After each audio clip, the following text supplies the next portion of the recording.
फिक्र आपकी, presented by ortho Ayurvedic oil and capsules, जोड़ों के दर्द की बेजोड़ दवा।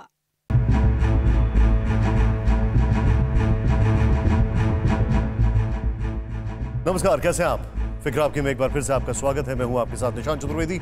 शुरुआत करते हैं आपकी फिक्र की बड़ी बड़ी खबरों के साथ। काबुल एयरपोर्ट पर स्नाइपर राइफल से चली एक गोली से एक अफगान गार्ड की मौत हुई है, लेकिन इसने एयरपोर्ट पर सिमटी जंग को पूरी तरह से बदल कर रख दिया है। आज हम आपको बताएंगे कि एक गोली ने कैसे नेटो सेना में दहशत भर दी है।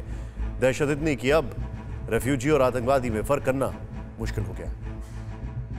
आज एक गलत फैसले का जो फिक्र का विश्लेषण भी करेंगे। आपको दिखाएंगे कि दुनिया के सबसे शक्तिशाली देश का प्रथम व्यक्ति दुनिया के सबसे बड़े संकट पर क्या कह रहा है, और यह भी भूल जाता है, और उपराष्ट्रपति को यही नहीं सूझता कि उन्हें कहना क्या है। इस नेतृत्व पर यूएस क्यों चढ़ा हुआ है, आपको इस पर विस्तार से बताएंगे। दुनिया हैरान है कि क्या तालिबान के आतंकियों को भी ट्विटर अब ब्लू टिक देगा। वजह है कि अफगान संकट में भी सोशल मीडिया का दोहरा चरित्र सामने आया है, जबकि इसका तालिबान सबसे सटीक इस्तेमाल कर रहा है। इस फिक्र को आज हम सोशल मीडिया से भारत सरकार की लड़ाई के संदर्भ में समझाएंगे, और फिर बात करेंगे एक अदृश्य दुश्मन यानी कोरोना वायरस की, जिसको लेकर एक खतरनाक चेतावनी जारी हो गई है। चेतावनी यह है कि इसी साल अक्टूबर में देश में महामारी की तीसरी लहर आ सकती है, और इस बार कोरोना पहले से ज्यादा घातक और संहारक हो सकता है।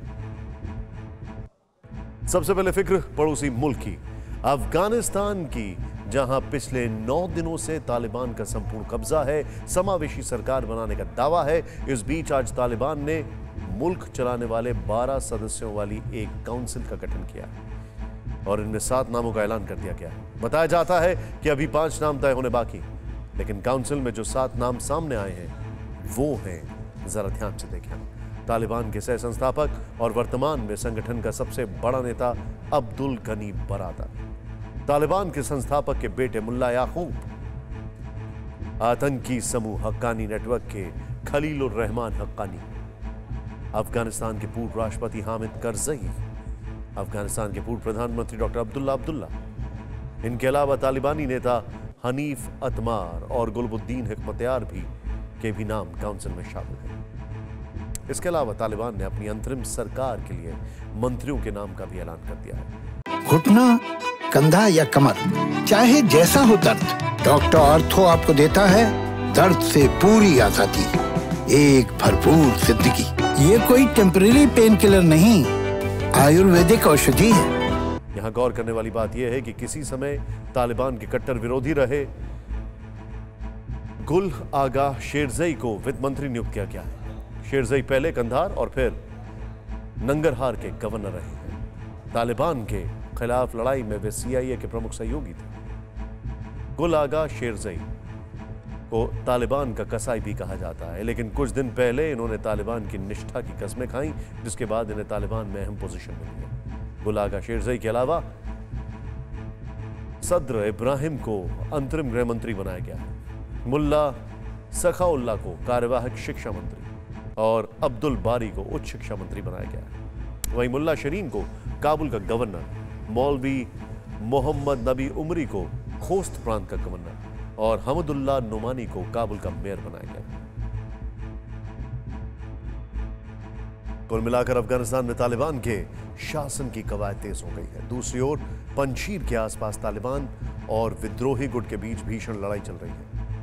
पंजशीर के लड़ाकों के पहाड़ों के ऊपर होने के कारण तालिबान पर वे भारी पड़ते दिख रहे हैं। बताया जाता है कि पंजशीर के कोटल अंजुमन जिले में आज भी नॉर्दर्न अलायंस के लड़ाकों ने 35 तालिबानियों को ढेर कर दिया।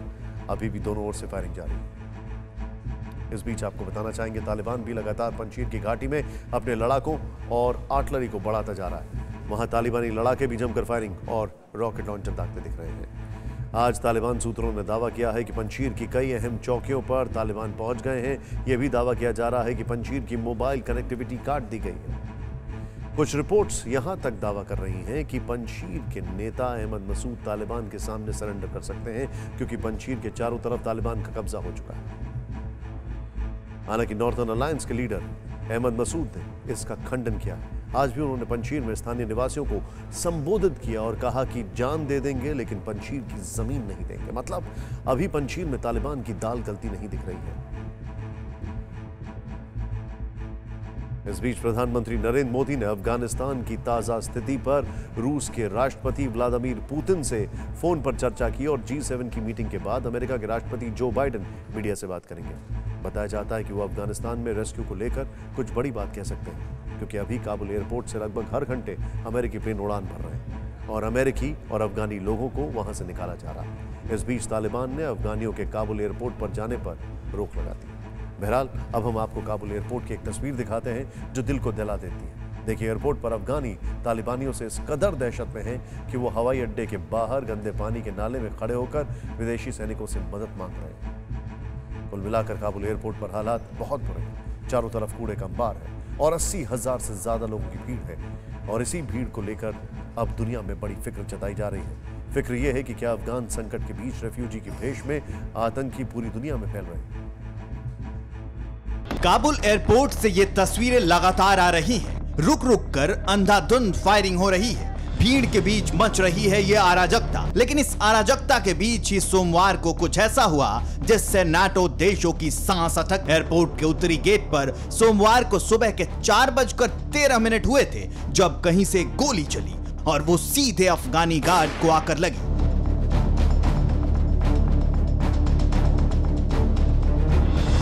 देखते ही देखते अमेरिका और ब्रिटिश सोल्जर्स का मददगार गार्ड ढेर हो गया, लेकिन एक गार्ड की मौत से मित्र देशों की सेना को सांप सूंघ गया, क्योंकि गार्ड को जो गोली लगी वो स्नाइपर राइफल से चली थी। अब सवाल उठता है कि एयरपोर्ट पर स्नाइपर राइफल से घात लगाने वाला कौन था? क्या अमेरिकी हथियारों पर कब्जा जमा चुके तालिबानी नाटो सेना पर पीछे से वार करने लगे हैं, या फिर तालिबानी लड़ाका बनकर काबुल एयरपोर्ट को ISIS के आतंकियों ने फिर घेर रखा है? दरअसल अफगानिस्तान में अमेरिकी फोर्स की ताकत थी स्नाइपिंग राइफल्स और ड्रोन, जिसके बूते उन्होंने 20 साल तक पठान लैंड में तालिबानियों को कुचल कर रखा। लेकिन 15 अगस्त पर काबुल पर नियंत्रण के बाद तालिबान के कब्जे में आर्टिलरी का वो जखीरा आ गया जो अफगान और US आर्मी का था। बताया जाता है कि तालिबान के लड़ाके अब घातक अमेरिकी स्नाइपर राइफल से लैस हो चुके हैं और 2 मील दूर से भी किसी को टारगेट कर सकते हैं। काबुल एयरपोर्ट पर अफगान गार्ड की हत्या के बारे में यही कहा जा रहा है, क्योंकि तालिबान के ये लड़ाके अब टैक्टिकल पोजीशन यानी ऊंची जगहों पर काबिज हो चुके हैं। अफगानिस्तान में तख्ता पलट के बाद अब तालिबान के हाथ में अमेरिका, रूस और नाटो के हथियार हैं, जिसमें हेलीकॉप्टर से लेकर टैंक और बख्तरबंद गाड़ियां तक शामिल हैं। लेकिन मौजूदा हालात में सबसे खतरनाक है स्नाइपिंग राइफल, क्योंकि इसी राइफल्स के बूते अमेरिकी फोर्स अफगानिस्तान में स्ट्रेटेजिक लोकेशन पर मौजूद रही और तालिबानियों में इसका दहशत रहा। लेकिन अब ये घातक हथियार तालिबान के हाथ लग चुके हैं और काबुल एयरपोर्ट पर जो मौजूदा हालात हैं उसके मद्देनजर यहाँ आतंकी खतरा बढ़ता जा रहा है। अब जरा काबुल एयरपोर्ट के हालात को समझिए। एयरपोर्ट के अंदर अमेरिका, ब्रिटेन और विदेशी फोर्स का नियंत्रण है, जहां करीब 90,000 लोगों की भीड़ है। वहीं एयरपोर्ट की चार दीवारी के बाहर तालिबानियों का पहरा है, जहां से लाखों अफगानी एयरपोर्ट के अंदर जाना चाहते हैं। लेकिन अब काबुल एयरपोर्ट पर तालिबानी गोलियां चलाकर अफगानियों को मारपीट कर अराजकता पैदा करना चाहते हैं, ताकि हालात बेकाबू हो जाए। इस बीच विदेशी फोर्स ने बड़ा खुलासा किया है। काबुल एयरपोर्ट और उसके आसपास सिर्फ तालिबानी नहीं बल्कि दूसरे आतंकी संगठन के लोग भी हो सकते हैं। आशंका जताई गई है कि काबुल एयरपोर्ट पर ISIS के सुसाइड बॉम्बर अटैक कर सकते हैं। ऐसे ही खतरों की आशंका के बीच अमेरिका ने काबुल एयरपोर्ट से रेस्क्यू ऑपरेशन तेज कर 24 घंटों में काबुल एयरपोर्ट से 10,400 लोगों को सुरक्षित निकाल लिया गया है। 14 अगस्त से अब तक अमेरिका ने अफगानिस्तान से 37,000 लोगों का रेस्क्यू किया है।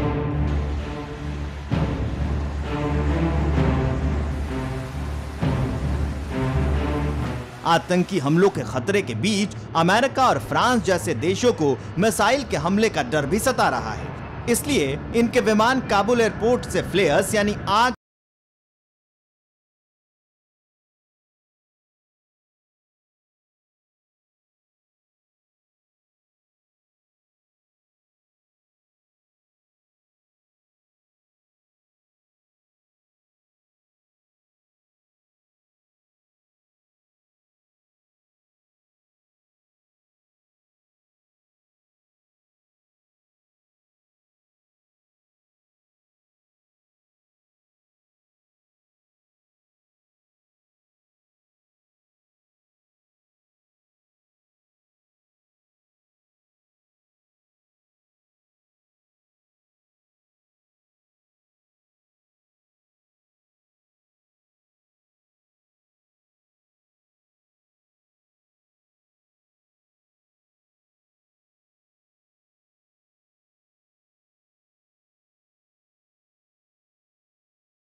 अंतरिक्षों में पहुंच रहे हैं, जिसका भविष्य में अंजाम भयावह हो सकता है।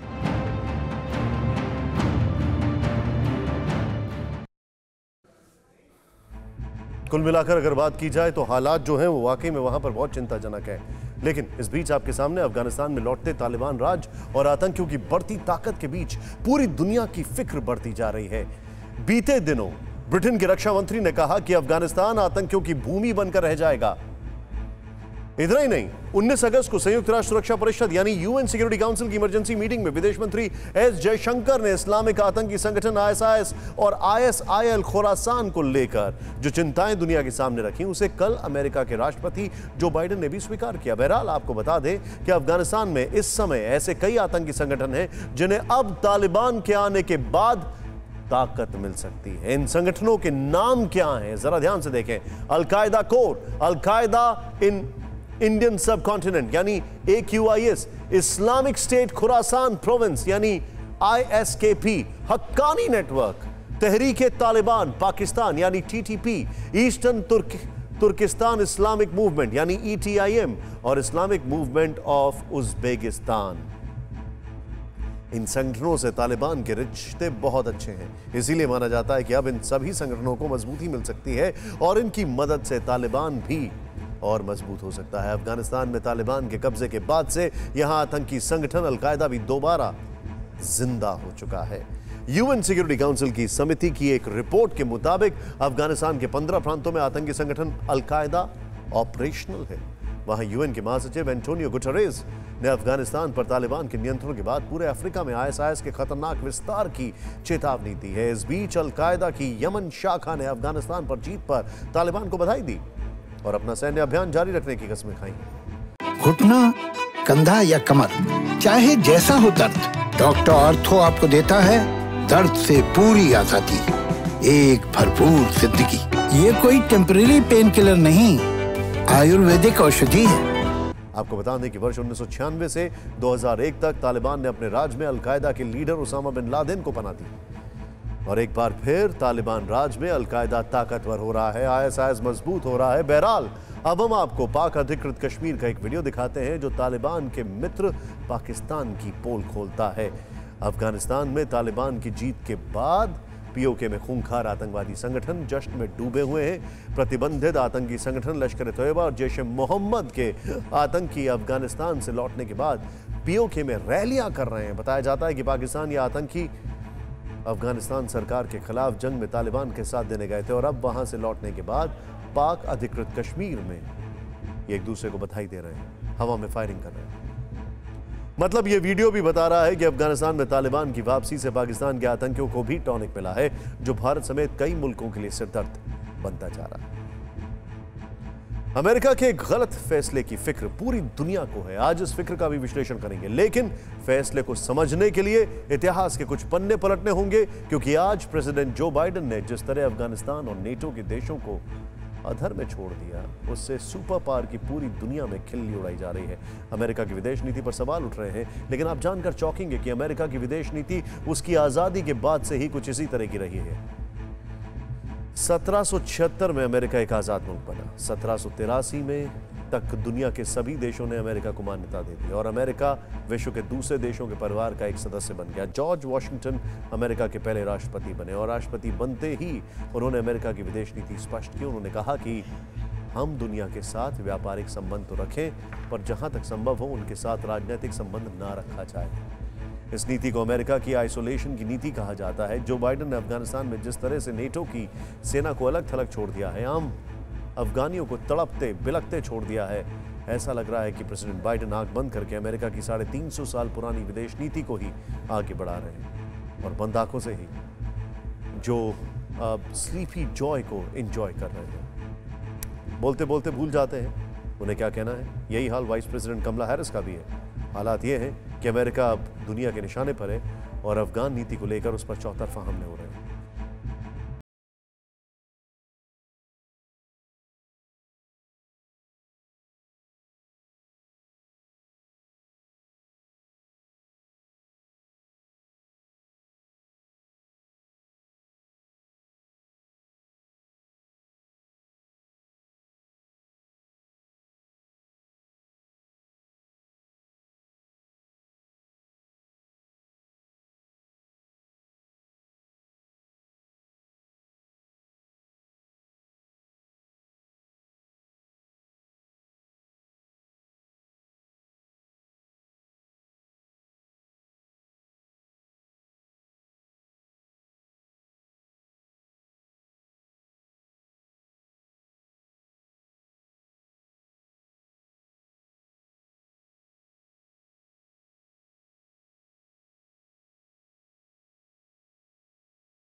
escaped or out of harm's way.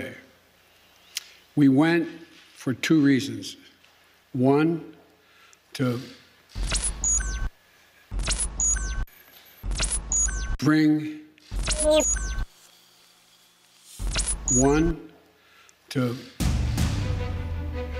Biden की आदत अमेरिकी मीडिया में सुर्खियां बन रही हैं। स्लीपी जॉय की जमकर आलोचना हो रही है। सवाल पूछे जा रहे हैं कि अफगानिस्तान को अधर में छोड़ने वाले बाइडेन और इनकी गलतियों की वजह से घिरा अमेरिका इतना गैर जिम्मेदार कैसे हो सकता है। एक तरफ पूरी दुनिया में बाइडेन के गलत फैसले की फिक्र है, चिंता है, तो दूसरी तरफ संबोधन पर संबोधन कर रहे अमेरिकी प्रेसिडेंट की जुबान लड़खड़ा रही है। वो अफगानिस्तान पर पूछे गए सवाल तक भूल रहे हैं। America's partners around the world who have criticized not the withdrawal but the conduct of that withdrawal and made them question America's credibility on the world stage. The first part of your question was, I can't remember now. The first part of your question was, I can't remember now. The first part of your question was, I can't remember now. Biden का sleepy Joy एक दो बार नहीं बल्कि काबुल पर तालिबान के कब्जे के बाद कई बार दिख चुका है। कभी वो सवाल भूलते हैं, कभी अफगानिस्तान में अमेरिका के जाने की वजह, तो कभी अफगान समस्या पर बुलाए गए प्रेस कॉन्फ्रेंस में पहले हरिकेन चक्रवात की चर्चा करते हैं, फिर अफगानिस्तान की, हालांकि उसमें भी भूलना नहीं भूलते। I can't think of anyone better to lead this operation than Deanne Criswell of FEMA. Biden ये भी भूल गए कि अफगानिस्तान पर उनकी खोखली और दिशाहीन नीति के चलते ही यूएसए की जग हसाई हो रही है। लेकिन अमेरिकी प्रेसिडेंट हैं कि अपने स्लीपी मोड से बाहर आने को तैयार नहीं। अफगान नीति को लेकर लचर अमेरिकी रवैया हर तरफ दिख रहा है। यही हाल वाइस प्रेसिडेंट कमला हैरिस का भी है। जब कमला हैरिस से अफगानिस्तान में फंसे अमेरिकी पर गंभीर सवाल पूछा गया तो सवाल का कोई जवाब नहीं सूझा और आखिरकार हंसकर झेप मिटाने लगे। What's your response to reports of Americans? Hold on. Slow down, everybody. I want to talk about two things. First, Afghanistan. We couldn't have a higher priority right now, and in particular, our priority is making sure that we safely evacuate American citizens. ऐसा लग रहा है कि जैसे अफगानिस्तान नीति पर America की पूरी फेडरल सरकार ही स्लीपी जॉय को एंजॉय कर रही है। ना कुछ याद रखने की फिक्र है, ना ही कुछ करने की फिक्र। अमेरिका दावा करता रहा कि हमने तैयारी की है, एक प्लान के तहत अफगानिस्तान से बाहर निकल रहे हैं, लेकिन हुआ ठीक उलट। अमेरिका ने जिस आपाधापी में अपने सैनिकों को निकाला, उससे हालात बिगड़ते चले गए। तालिबान ने एक-एक कर पूरे इलाके पर कब्जा कर लिया और अमेरिकी एजेंसियां कुछ नहीं कर पाई। अमेरिका के पूर्व राष्ट्रपति डोनाल्ड ट्रंप समेत कई रिपब्लिकन ने जो बाइडेन की नीति पर सवाल खड़े किए और इसे अमेरिकी सेना की सबसे बड़ी हार करार दिया। एक्सपर्ट भी मानते हैं कि अमेरिका ने 20 वर्षों में $2 ट्रिलियन खर्च किए, लेकिन जमीनी हकीकत पर गौर नहीं किया। अमेरिकी आर्मी के दम पर पिट्ठू नेताओं को खड़ा किया गया जो स्थिरता नहीं ला सके। अफगानी सेना को वैसी ट्रेनिंग नहीं दी गई जिससे वो तालिबान के सामने खड़े हो पाए। अमेरिका ने तालिबान की जड़ पर प्रहार नहीं किया जो पाकिस्तान में है। दुनिया कह रही है कि अफगानिस्तान में जो हुआ वो अमेरिका का सबसे बड़ा फेलियर है। अमेरिका ने अफगानिस्तान में वही गलती की जो उसने वियतनाम, इराक, लीबिया में की थी। अमेरिका ने जिस देश में अपनी सेनाएं भेजकर वहां के हालात अपने हिसाब से नियंत्रित करने की कोशिश की, वहां वो नाकाम ही हुआ, क्योंकि उसने कभी भी उस देश की सामाजिक संरचना को नहीं समझा। यही गलती बाइडेन ने अफगानिस्तान में की और अब सच से मुंह छिपाने के लिए स्लीपी जॉय का आनंद ले रहे हैं। Sleepy person. You got a choice between Sleepy Joe and Crazy Bernie. इस बीच आपको बता दें, जो बाइडेन की अमेरिका में जो रेटिंग्स हैं वो गिरती जा रही हैं, लेकिन उनको कोई फर्क नहीं पड़ता अभी, क्योंकि चुनाव अभी काफी दूर हैं और उनके लिए चुनाव मायने रखते हैं। और चुनाव में शायद अफगानिस्तान बड़ा मुद्दा नहीं होगा, इकोनॉमी और कोरोना होगा। तालिबान क्या था ये पूरी दुनिया जानती है। आज तालिबान क्या है ये भी दुनिया जान चुकी है। तालिबान पहले जिस तरह कट्टरता और क्रूरता का खूनी खेल सरेआम खेलता था, वैसा ही आज भी खेल रहा है। बस फर्क इतना है कि इस बार अपने पापों का प्रोपेगेंडा वीडियो से छुपाने और अपनी छवि चमकाने में जुटा हुआ है। घुटना, कंधा या कमर, चाहे जैसा हो दर्द, डॉक्टर ऑर्थो आपको देता है दर्द से पूरी आजादी, एक भरपूर जिंदगी। ये कोई टेम्परेरी पेन किलर नहीं, आयुर्वेदिक औषधि है जिसका ताज़ा उदाहरण ये तस्वीरें हैं। ये तस्वीरें अफगानिस्तान के कुंदूज शहर की बताई जा रही हैं, जिन्हें तालिबान के प्रवक्ता सोहेल शाहीन ने अपने ट्विटर अकाउंट से पोस्ट किया है और लिखा है back to school in new Afghanistan. इस पोस्ट के जरिए तालिबान ने फिर खुद को बदला हुआ दिखाने का ड्रामा किया।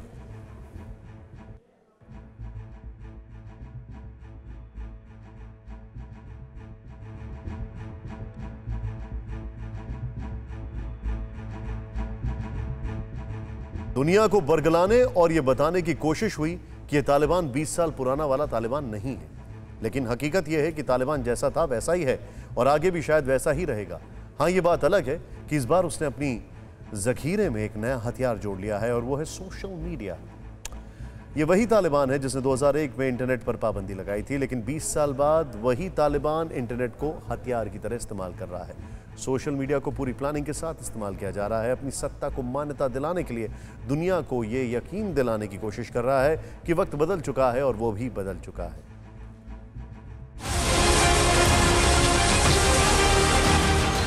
ये तालिबान की बदली हुई तस्वीर है, जिसे देखकर शायद ही कोई इन्हें खूंखार तालिबानी आतंकवादी कहेगा।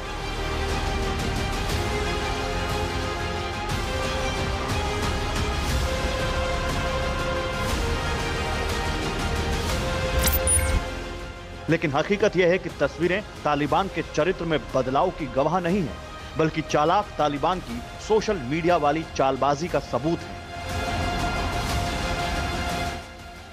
20 साल बाद काबुल के तख्त पर काबिज हुआ तालिबान पहले से भी ज्यादा शातिर होकर लौटा है। वो जान चुका है और अच्छी तरह समझ चुका है कि अफगानिस्तान पर हुकूमत के लिए उसे दुनिया का समर्थन चाहिए, जिसके लिए एक अच्छी इमेज बनानी होगी और इसके लिए उसने सोशल मीडिया को हथियार की तरह इस्तेमाल करना शुरू कर दिया है। तालिबान को सोशल मीडिया की ताकत के बारे में बखूबी पता है। उन्हें मालूम है कि उसके जरिए किस तरह अफगानिस्तान समेत पूरी दुनिया की आंखों में धूल झोंकी जा सकती है। अफगानिस्तान में 2005 में केवल 10 लाख मोबाइल फोन थे। 2019 में इनकी संख्या बढ़कर 2 करोड़ 20 लाख हो गई। एक अनुमान के मुताबिक अफगानिस्तान की 70% आबादी के पास मोबाइल फोन है। अब यही फोन तालिबानियों को अपनी हुकूमत कायम रखने का जरिया दिख रहा है। जैसे इस वीडियो में देखिए, जिसमें तालिबानी अधिकारी महिला डॉक्टरों और हेल्थ वर्कर्स को भरोसा दिला रहे हैं कि वो बिना डरे अपना काम जारी रख सकती हैं। लेकिन यह दिखावा और छलावा सिर्फ कैमरे के सामने है। हकीकत यह है कि तालिबानियों की महिलाओं को लेकर सोच जैसी पहले थी वैसी ही अब भी है, जिसकी तस्दीक ये तस्वीरें करती हैं। महिलाओं की तस्वीरों को पेंट करके छुपाने की ये तस्वीरें तालिबान की काली और क्रूर सोच को दिखाती हैं। इसी सच को छुपाने के लिए तालिबानियों ने खुद को अच्छा और सच्चा बताने के लिए प्रोपेगेंडा शुरू किया है और इसके लिए इंटरनेट को नया टूल बना लिया है। विदेशों तक पहुंच के लिए तालिबानी नेता अंग्रेजी में मैसेज करते हैं। प्रेस कॉन्फ्रेंस की लाइव स्ट्रीमिंग हो रही है। तालिबान की वेबसाइट अंग्रेजी, पश्तो, उर्दू और अरबी में कंटेंट जारी करती है।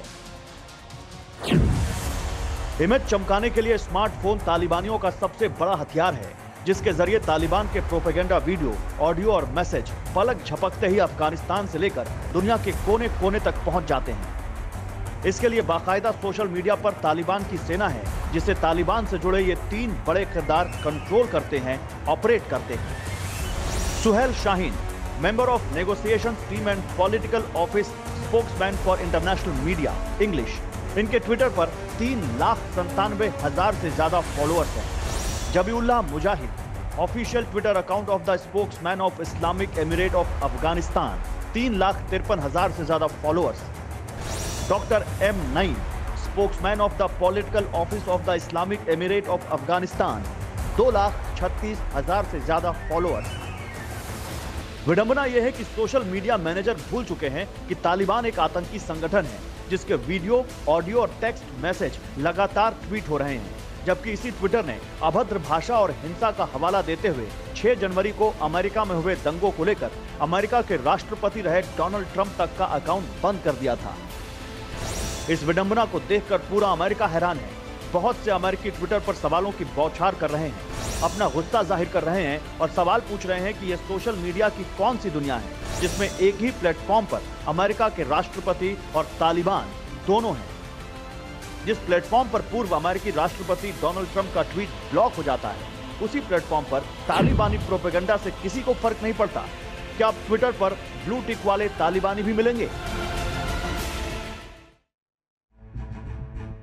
इसी ट्विटर पर पाकिस्तान के आईएसआई ट्रोल कर सकते हैं, सोचिए आप जरा, और उनको कोई नहीं रोकता।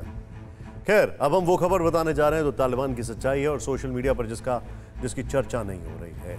अफगानिस्तान की एक पूर्व महिला जज हैं नजला अयूबी। उन्होंने लंदन पहुंचकर स्काई न्यूज को एक इंटरव्यू दिया है जिसमें उन्होंने अफगानिस्तान को धरती का नरक बताया और ये बताया है कि अफगानिस्तान के रिमोट एरिया से दिल दहला देने वाली खबरें आ रही हैं। एक खबर उन्हें 19 अगस्त को उत्तर अफगानिस्तान से मिली। लोगों ने उन्हें बताया कि तालिबानी ठगों ने लोगों का घर लूट लिया और महिलाओं को उनके लिए खाना बनाने पर मजबूर किया, लेकिन जब महिला का बनाया हुआ खाना उन्हें पसंद नहीं आया तो उन्होंने उसे जिंदा जला दिया। यानी सोशल मीडिया ही पूरा सच नहीं है। यह घटना बताती है कि तालिबान का चरित्र चेहरा क्या है, जिसके प्रोपोगेंडा को देखकर लोग उसके हिमायती बनने लगे। और अब फिक्र कोरोना की, जिसको लेकर बीते 24 घंटों में 3 बड़ी खबरें सामने आई, जिनमें एक राहत की और बाकी आफत भरी खबर है।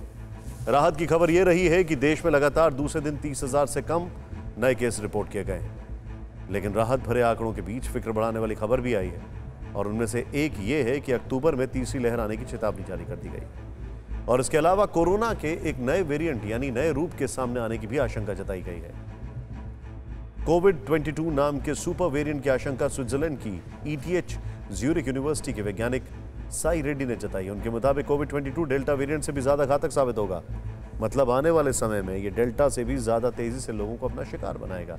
प्रोफेसर साई रेड्डी के मुताबिक हाल में सामने आए कोरोना के स्ट्रेन एक साथ मिलकर एक नए खतरे को पैदा कर सकते हैं, जिससे महामारी का नया और खतरनाक फेज आ सकता है। उन्होंने ये भी आशंका जताई है कि हो सकता है सुपर वेरिएंट के खिलाफ मौजूदा वैक्सीन काम न करे, इसलिए अधिक शक्तिशाली वैक्सीन बनाने की जरूरत पड़ सकती है। कोरोना का यह नया रूप कितना घातक और संक्रामक हो सकता है, इसे जानने के लिए रिसर्च जारी है। लेकिन फिलहाल जो बात मालूम हुई है वो ये है कि इस वक्त डेल्टा वेरिएंट सबसे ज्यादा संक्रामक और घातक बना हुआ है, जिसमें वैक्सीन के कवच को भेदने की ताकत भी है। डेल्टा वेरिएंट एंटीबॉडी को चकमा देकर लोगों को तेजी से संक्रमित कर रहा है। 135 से ज्यादा देशों को अपनी चपेट में ले चुका है और उसकी वजह से ही अपने देश में भी तीसरी लहर का खतरा मंडरा रहा है। अब फिक्र में बात करते हैं महाराष्ट्र में एक बयान पर मचे सियासी उबाल की। केंद्रीय मंत्री नारायण राणे के थप्पड़ वाले बयान पर आज महाराष्ट्र के कई शहरों में जमकर हंगामा हुआ। तोड़फोड़, पथराव, झड़प सब कुछ देखने को मिला। हम बयान का समर्थन नहीं कर रहे हैं, लेकिन बयान के बाद महाराष्ट्र के अलग अलग शहरों में जिस तरह बवाल हुआ, अदालत कानून का मजाक बनाया गया और वो और भी ज्यादा शर्मनाक है। महाराष्ट्र में शहर शहर हंगामा हो रहा है। कहीं बीजेपी दफ्तर पर पत्थर बरसाए जा रहे हैं तो कहीं सड़क पर बवाल हो रहा है।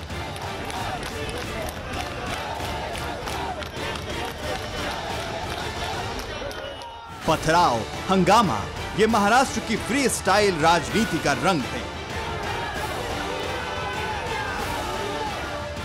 महाराष्ट्र की सड़कों पर यह सियासी संग्राम केंद्रीय मंत्री नारायण राणे के थप्पड़ वाले बयान पर छिड़ा है। नारायण राणे ने सीएम उद्धव ठाकरे के खिलाफ भाषा की मर्यादा तोड़ी तो शिवसेना के कार्यकर्ता भूल गए कि पार्टी अब सरकार में है।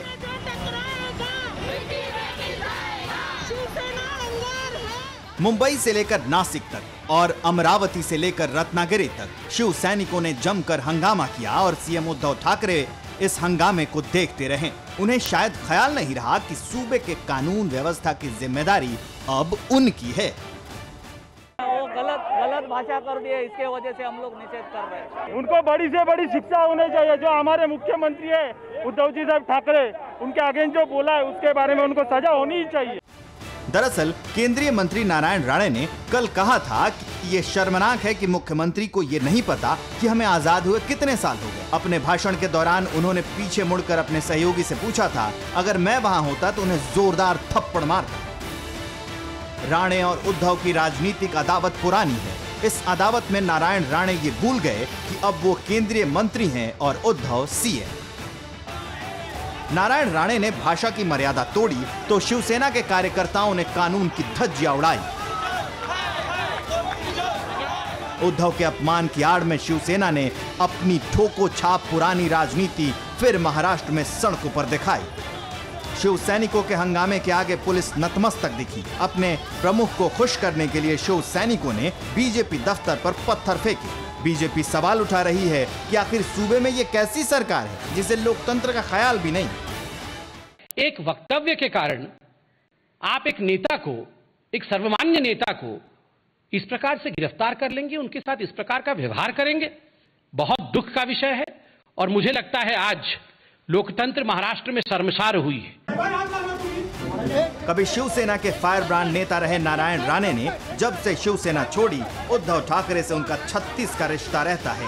जन आशीर्वाद यात्रा पर निकले राणे उद्धव को चुनौती दे रहे हैं, लेकिन इस चुनौती में उन्होंने भाषा की मर्यादा लांघ दी। वहीं अरसे से राणे से बदला लेने की राह देख रहे शिव सैनिकों को ये मौका मुफीद दिखा। लेकिन सवाल उद्धव से है कि क्या कानून व्यवस्था खराब ना हो, इसकी जिम्मेदारी उनकी नहीं है?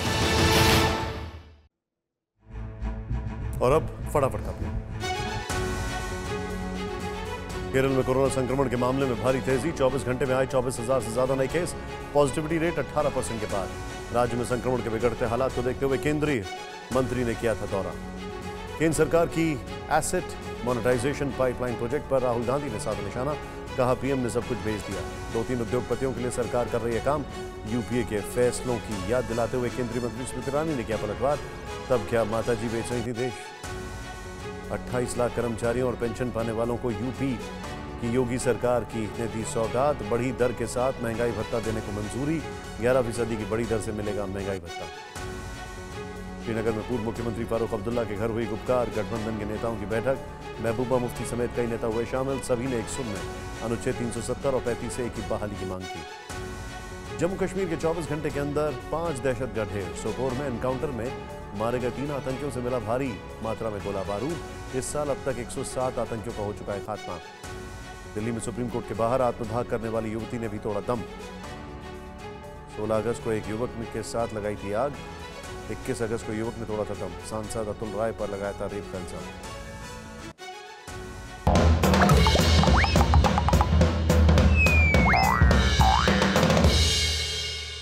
पाकिस्तान को खीर नहीं चाहिए। उसने तय किया है कि वो दूध नहीं मांगेगा।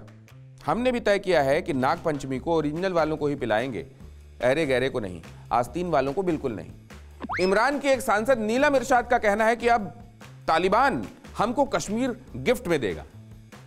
नीलम सूट ना करे तो फौरन लगा देता है। फर्ज से इमरान को सावधान रहना चाहिए। तालिबान पाकिस्तान अफगानिस्तान सीमा को मानता ही नहीं। पेशावर मिलिट्री स्कूल में मासूम बच्चों को मारने वाली तालिबान की पाकिस्तान ब्रांच ही थी। लाल मस्जिद से टेरर के थोक व्यापारी इंसानी जानों के टिकट काटने के लिए फिर शटर खोल रहे हैं। इस सबके बावजूद पाकिस्तान तालिबान के लिए ताली बजा रहा है। मैं जो है सो है कि ये लाइनें लिखी रहा था कि बनारस वाले गुड्डू भैया कमरे में आए। मैंने कहा भैया पाकिस्तान क्या सचमुच इतना खुश है, इतना क्यों उछल रहा है? गुड्डू भैया हंसते हुए बोले नहीं, गब्बर ने इस बार शर्त बदल दी है। कहा है जब तक तेरी ताली बजेगी तब तक तेरी जान बचेगी। मैंने कहा मतलब समझा नहीं मैं। बोले कभी 4 लोगों के साथ होटल गए हो? मैंने कहा हाँ गया हूँ। बोले जो मैं दे दूँ, मैं दे देता हूँ करके बटुआ बार बार निकालता है ना, वो बिल नहीं देता, बस अपनी इज्जत बचाता है। बाकी तो जो है सो है।